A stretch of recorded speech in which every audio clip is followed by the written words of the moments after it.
ദൈവത്തിന് സ്തുതി. ഏറ്റവും സ്നേഹമുള്ള വൈദികരെ, സിസ്റ്റേഴ്സെ, മാതാപിതാക്കളെ, പ്രിയ സഹോദരി സഹോദരങ്ങളെ, 2025 ജനുവരി 19 ഞായറാഴ്ച സീറോ മലബാർ സഭയിലെ എല്ലാ ദേവാലയങ്ങളിലും വായിക്കുന്ന ദൈവവചനമാണ് യോഹന്നാന്റെ സുവിശേഷം 1-ാം അധ്യായം 29 മുതൽ 34 വരെയുള്ള തിരുവചനങ്ങൾ. ഈ വചനം നമുക്ക് ശ്രദ്ധാപൂർവം കേൾക്കാം. സമാധാനം നിങ്ങളോടുകൂടി. വിശുദ്ധ യോഹന്നാൻ എഴുതിയ സുവിശേഷത്തിൽ നിന്ന്. ദൈവത്തിൻ്റെ കുഞ്ഞാട്.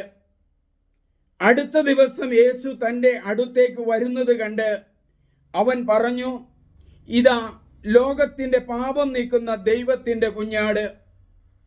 എൻ്റെ പിന്നാലെ വരുന്നവൻ എന്നേക്കാൾ വലിയവനാണെന്ന് ഞാൻ പറഞ്ഞത് ഇവനെ പറ്റിയാണ്. കാരണം എനിക്ക് മുമ്പ് തന്നെ ഇവൻ ഉണ്ടായിരുന്നു. ഞാനും ഇവനെ അറിഞ്ഞിരുന്നില്ല. എന്നാൽ ഇവനെ ഇസ്രായേലിന് വെളിപ്പെടുത്താൻ വേണ്ടിയാണ് ഞാൻ വന്ന് ജലത്താൽ സ്നാനം നൽകുന്നത്.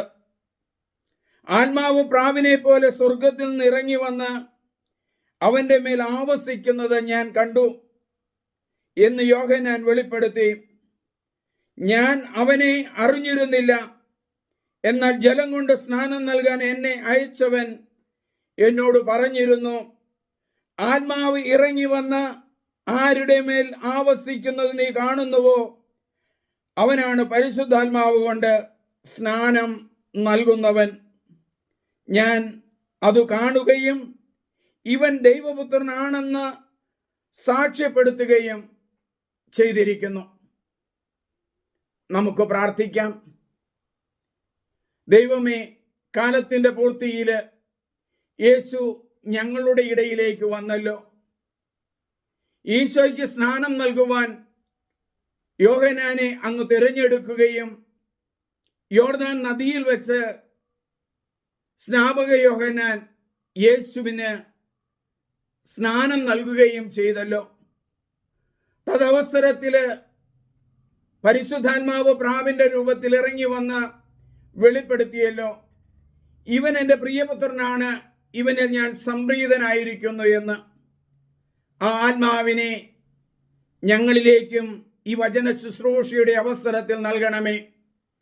ആത്മാവ് ഇറങ്ങി വന്ന് രോഗികളിലും കഷ്ടത അനുഭവിക്കുന്നവരിലും ിലും ആത്മാവ് കൊണ്ട് നിറയ്ക്കണമേ.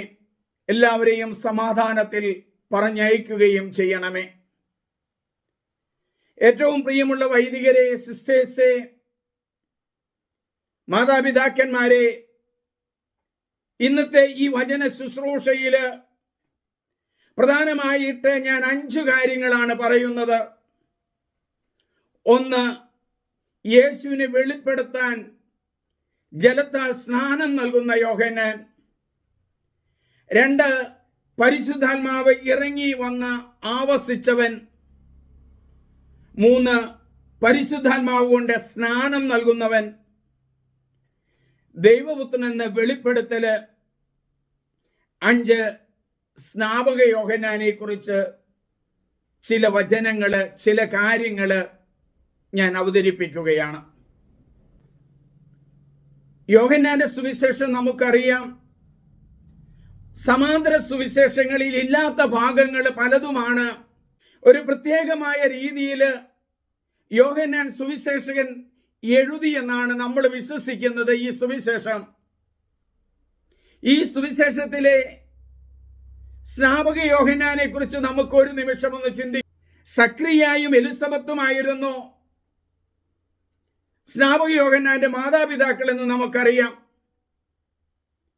ജനിക്കുന്നതിന് മുമ്പ് പരിശുദ്ധാത്മാവ് നിറഞ്ഞ ഒരു മനുഷ്യനാണ് സ്നാപക യോഹന്നാൻ. പരിശുദ്ധ അമ്മ അറിയുകയാണ്, മറിയം അറിയുകയാണ്, എലിസബത്ത്, വാർദ്ധക്യം ചെന്ന എലിസബത്ത് ഗർഭിണിയായെന്ന വിവരം കേട്ടപ്പോൾ തിടുക്കത്തിലും മലഞ്ചെരുവിലേക്ക് കടന്നു ചെന്ന് ആ അമ്മയെ ആശ്ലേഷിക്കുകയാണ്. എലിസബത്ത് പരിശുദ്ധാത്മാവ് കൊണ്ട് നിറഞ്ഞു. തന്റെ ഉദരത്തിൽ കഴിയുന്ന യോഹന്നാന്, അന്ന് പേരിട്ടിട്ടില്ല, കർത്താവിന്റെ അമ്മ എന്റെ അരികിൽ വരുവാൻ എനിക്ക് എവിടെ നിന്ന് ഭാഗ്യമെന്നാണ് തദവസരത്തില് എലിസബത്ത് ചോദിക്കുന്നത്. അപ്പൊ ദൈവത്തിന്റെ പ്രത്യേകമായ വെളിപ്പാടനുസരിച്ച് ജനിച്ച ഒരു മകനാണ് സ്നാപകൻ. ഗർഭസ്ഥ ശിശു ആയിരിക്കുമ്പോൾ തന്നെ പരിശുദ്ധാത്മാവ് നിറഞ്ഞവനാണ്. അതുകൊണ്ടാണ് പറയുന്നത്, എലിസബത്ത് പറയുകയാണ്, എന്റെ ഉദരത്തിലെ ശിശു കുതിച്ചു ചാടിയെന്ന്. ഈ സ്നാപക യോഹന്നാനെ കുറിച്ച് പിന്നീട് നമ്മൾ അധികമൊന്നും കേൾക്കുന്നില്ല. ഈ സ്നാപക യോഹന്നാനെ കുറിച്ച് പിന്നീടുള്ള പഠനങ്ങളിൽ വെളിപ്പെടുത്തിയിരിക്കുന്നത്, യേശുവിന്റെ കാലത്ത് 2 തരത്തിലുള്ള സന്യാസ സഭകൾ ഉണ്ടായിരുന്നു. ഒന്ന് യസൻ സന്യാസ സമൂഹവും മറ്റൊന്ന് കുമറാൻ സന്യാസ സമൂഹവും. യസൻ സമൂഹത്തിലേക്ക് സ്വീകരിച്ചിരുന്നത് ജലം കൊണ്ടുള്ള സ്നാനം നൽകിയാണ്. അത് യോർദാൻ നദിയിൽ വെച്ചാണ്. സ്നാപക യോഹന്നാൻ ഈ യസൻ സന്യാസ സമൂഹത്തിലെ അംഗമായിരുന്നു എന്നാണ് പറയുന്നത്. അപ്പൊ ആ സമൂഹത്തിലുള്ള ഈ മനുഷ്യനെയാണ് ദൈവം തെരഞ്ഞെടുത്തിരിക്കുന്നത്. അതുകൊണ്ടാണ് സ്നാപക യോഹന്റെ അരികിലേക്ക് യേശു കടന്നു ചെല്ലുന്ന അവസരത്തില്, നിന്നിൽ നിന്ന് ഞാൻ മാമോദീസ സ്വീകരിക്കേണ്ടിയിരിക്കെ നീ എന്നിൽ നിന്ന് സ്വീകരിക്കുന്നുവോ എന്ന് ചോദിക്കുക. ഇപ്പോൾ ഇത് നടക്കട്ടെ എന്ന് യേശു പറയുന്നു. തദവസരത്തില് മറ്റു സുവിശേഷങ്ങളിൽ നമുക്ക് കാണാം, മാമോദീസ സ്വീകരിക്കുമ്പോൾ പരിശുദ്ധാത്മാവ് പ്രാവിന്റെ രൂപത്തിൽ ഇറങ്ങി വന്നുകൊണ്ട് പറയുകയാണ്, ഇവൻ എൻ്റെ പ്രിയപുത്രൻ, ഇവനിൽ ഞാൻ സംപ്രീതനായിരിക്കുന്നു. അപ്പൊ യേശുവിന് സ്നാനം നൽകുന്ന യോഹന്നാൻ യസൻ സന്യാസ സമൂഹത്തിന്റെ അംഗമായിരുന്നു. കുമറാൻ സന്യാസ സമൂഹത്തെ കുറിച്ച് നമുക്കറിയാം. ഈ സമൂഹം ബൈബിള് തുകലികളിൽ എഴുതിയിട്ട് കുടങ്ങളിലെ വലിയ കലങ്ങളിലെ സൂക്ഷിച്ചിരുന്നു. കുമറാൻ ചുരുളുകൾ എന്നൊക്കെ പറയുന്ന അതാണ്. അതിനകത്ത് എക്സ്കവേഷൻസ് നടത്തിയ ലഗ്രാൻഡ് അച്ഛൻ എന്ന് പറയുന്ന ഒരു അച്ഛൻ എനിക്ക് പരിചയമുണ്ട്, എൻ്റെ പ്രൊഫസറാണ്. അദ്ദേഹം വളരെ കാര്യമായിട്ട് ഇതിനെക്കുറിച്ച് പറയുന്നുണ്ട്. ഈ കുമറാൻ ചുരുളുകളെ കുറിച്ചും യസൻ സന്യാസ സമൂഹങ്ങളെ കുറിച്ചുമൊക്കെ. ഈ അവസരത്തില് ഈ യസൻ സന്യാസ സമൂഹത്തിലെ അംഗമായിരിക്കുന്ന യോഹന്നാൻ യേശു തന്റെ അരികിലേക്ക് വരുമ്പോൾ പറയുന്ന ടൈറ്റിലാണ്, പേരാണ് കുഞ്ഞാട്. ലോകത്തിന്റെ പാപങ്ങൾ നീക്കുന്ന ദൈവത്തിന്റെ കുഞ്ഞാട്. ഈ ലോകത്തിന്റെ പാപങ്ങൾ നീക്കുന്ന ദൈവ കുഞ്ഞാട് എന്താണ് ചെയ്യുന്നത് എന്ന് ഈ അവസരത്തിൽ ഒന്നാമത്തെ പോയിന്റ് ആയിട്ട് ഞാൻ എടുക്കുകയാണ്. പരിശുദ്ധാത്മാവ് കൊണ്ട് സ്നാനം നൽകുന്നവൻ. യോഹന്നാന്റെ സുവിശേഷത്തിൽ പ്രത്യേകമായ രീതിയിലാണ് പരിശുദ്ധാത്മാവിനെ അവതരിപ്പിക്കുന്നത്. നിക്കോദേമോസ് യേശുവിന്റെ അരികിലേക്ക് ഒരു രാത്രിയിൽ കടന്നു വരുന്നുണ്ട്. ഗുരുവോ, അങ്ങ് വലിയ മനുഷ്യനാണെന്നൊക്കെ പറഞ്ഞാണ് വരുന്നത്. രാത്രി സൂചിപ്പിക്കുന്നത് ഇരുണ്ട അവസ്ഥയാണ്. അപ്പോൾ പറയുകയാണ്, നീ വീണ്ടും സ്നാനം സ്വീകരിക്കണം, ജലത്താലും ആത്മാവിനാലും സ്നാനം സ്വീകരിക്കണം. സമരയക്കാരി സ്ത്രീയോട് പറയുകയാണ്, ഈ വെള്ളം കുടിക്കുന്നവന് വീണ്ടും ദാഹിക്കും, എന്നാൽ ഞാൻ നൽകുന്ന ജലം കുടിക്കുന്നവന് ദാഹിക്കുകയില്ല. അവിടെയും പരിശുദ്ധാത്മാവിനെ അവതരിപ്പിക്കുകയാണ്. തിരുനാൾ ദിവസം യേശു ഉച്ചത്തിൽ ഉദ്ഘോഷിക്കുകയാണ്, ആർക്കെങ്കിലും ദാഹിക്കുന്നെങ്കിൽ എൻ്റെ അടുക്കൽ വന്ന് കുടിക്കട്ടെ. ആ പരിശുദ്ധാത്മാവിനെ നൽകുകയാണ്. പരിശുദ്ധാത്മാവിനെ കുറിച്ച് ഏറ്റവും മനോഹരമായ ഒരു പുസ്തകം എഴുതിയിരിക്കുന്ന, അല്ല 6 പുസ്തകങ്ങൾ എഴുതിയിരിക്കുന്നത് 3-ാം നൂറ്റാണ്ടിൽ ജീവിച്ചിരുന്ന വിശുദ്ധ ആംബ്രോസാണ്. ആ പുസ്തകങ്ങളൊക്കെ വായിക്കാനും നോട്ടെടുക്കാനും സാധിച്ചിട്ടുണ്ട് എളിയ നിലയിൽ എനിക്ക്. അവിടെ പറയുന്ന ഒരു പ്രധാനപ്പെട്ട കാര്യമാണ്, ഈശോയുടെ ചങ്കിലേക്ക് കുന്തം കൊണ്ട് കുത്തി ഉടനെ രക്തവും വെള്ളവും ഒഴുകി കണ്ടയാൾ സാക്ഷ്യപ്പെടുത്തിയിരിക്കുന്നു. അവസാനം പോലും തന്റെ ചങ്കിൽ നിന്ന് രക്തവും ജലവും ഒഴുകി. ഈ ജലം സൂചിപ്പിക്കുന്നത് പരിശുദ്ധാത്മാവിനെയാണ്. പരിശുദ്ധാത്മാവിന്റെ അടയാളങ്ങൾ നമുക്കറിയാം. ജലം, എണ്ണ, കാറ്റ്, തീയ്, മുദ്ര, പ്രാവ്, ഇങ്ങനെ 6 അടയാളങ്ങൾ പരിശുദ്ധാത്മാവിനെ സൂചിപ്പിക്കാനായിട്ട് സഭയിലുണ്ട്.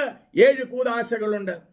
ഈ 7 കൂദാശകളെ കുറിച്ച് വളരെ ചെറിയതായിട്ട് അല്ല, വളരെ സമ്മിക്കായിട്ട്, വളരെ ഇങ്ങനെ ഒട്ടിച്ചേർന്ന് പറയുകയാണ്, അവനാണ് പരിശുദ്ധാത്മാവ് കൊണ്ട് സ്നാനം നൽകുന്നവൻ.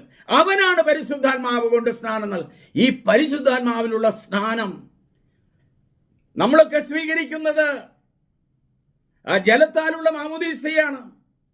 എന്നാൽ പരിശുദ്ധാത്മാവ് കൊണ്ട് സ്നാനം സ്വീകരിക്കുക എന്ന് പറഞ്ഞാൽ എ മിസ്റ്റിക്കൽ എക്സ്പീരിയൻസ് എന്ന് പറയും. എ മിസ്റ്റിക്കൽ എക്സ്പീരിയൻസ് എല്ലാവർക്കും ലഭിക്കുന്നതല്ല. വിശുദ്ധ ഇഗ്നേഷ്യസ് ലയോള ബാബിലോണ യുദ്ധത്തില് മുറിവേറ്റ് കിടക്കുമ്പോൾ life of Christ and life of saints എന്ന് പറയുന്ന പുസ്തകങ്ങൾ വായിച്ചു.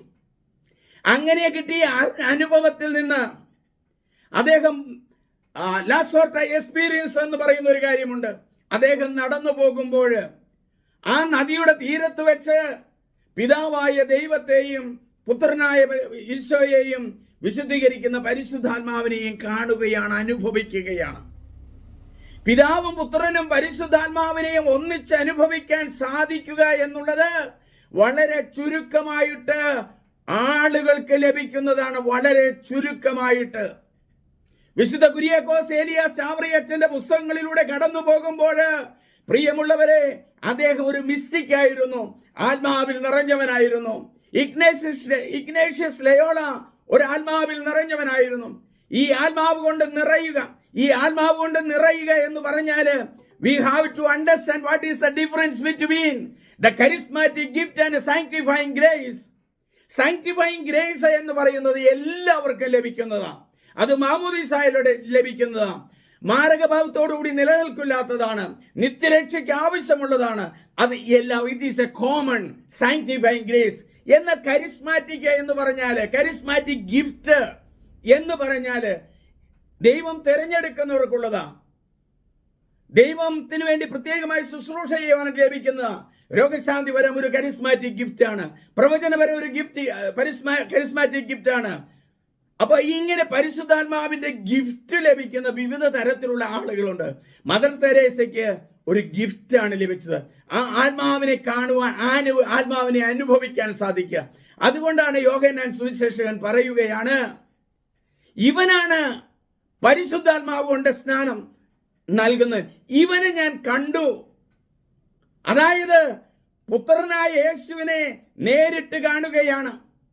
പിതാവായ ദൈവത്തിൽ നിന്നാണ് തന്റെ ജനനം ഉണ്ടായത് എന്ന് ഈ സ്നാപക യോഹന്നാന് വ്യക്തമായിട്ട് അറിയാം.